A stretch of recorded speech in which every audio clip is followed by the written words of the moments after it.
ভালো দৈত্যের গল্প ধীরে ধীরে পুরো জঙ্গলে ছড়িয়ে পড়ে। সব দুষ্টু দৈত্য আর ডাইনিরা জানত ওই গ্রামে আক্রমণ করা সহজ নয়, কারণ সেখানে থাকে এক শক্তিশালী ভালো দৈত্য যে গ্রামের মানুষদের সব সময় রক্ষা করে। তাই অনেক দুষ্টু দৈত্য সেই গ্রামে যাওয়ার সাহস পেত না।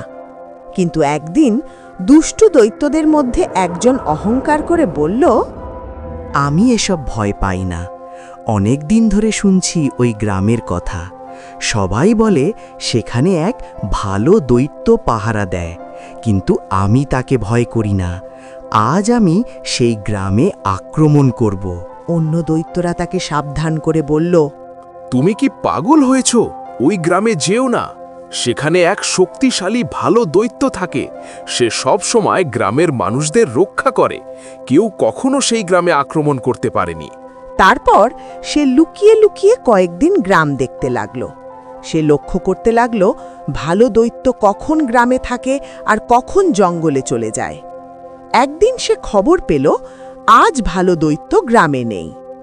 এই খবর শুনে খারাপ দৈত্য খুব খুশি হয়ে উঠল।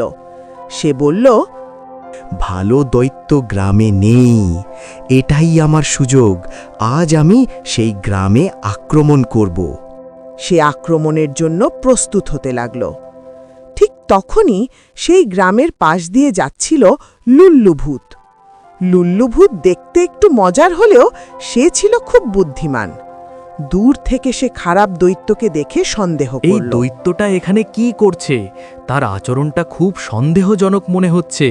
মনে হয় সে কোনো খারাপ পরিকল্পনা করছে। তোমরা সবাই ভয় পাও বলেই এমন বলছো, কিন্তু আজ আমি খবর পেয়েছি ভালো দৈত্য গ্রামে নেই। এটাই আমার সুযোগ।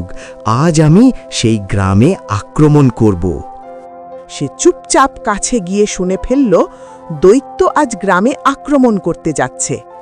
লুল্লুভূত ভাবল, ও না, এই দৈত্যটো গ্রামের উপর আক্রমণ করতে চায়। কিন্তু আজ তো ভালো দৈত্য গ্রামে নেই। গ্রামের মানুষ তো এখন একদম অসহায়।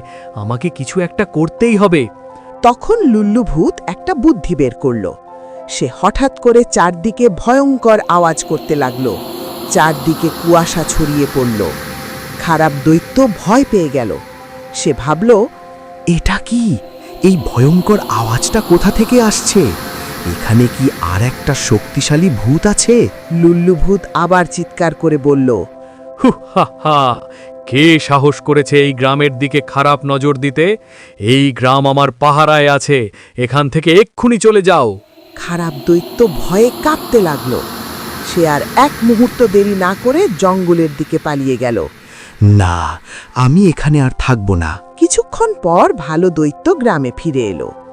লুল্লুভূত তাকে সব ঘটনা বলল।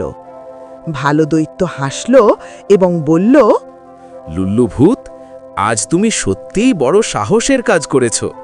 তুমি না থাকলে গ্রামের মানুষ বড় বিপদে পড়ত। আজ তুমি পুরো গ্রামকে বাঁচিয়েছ। সেদিন থেকে লুল্লুভূতও সেই গ্রামের একজন রক্ষক হয়ে গেল।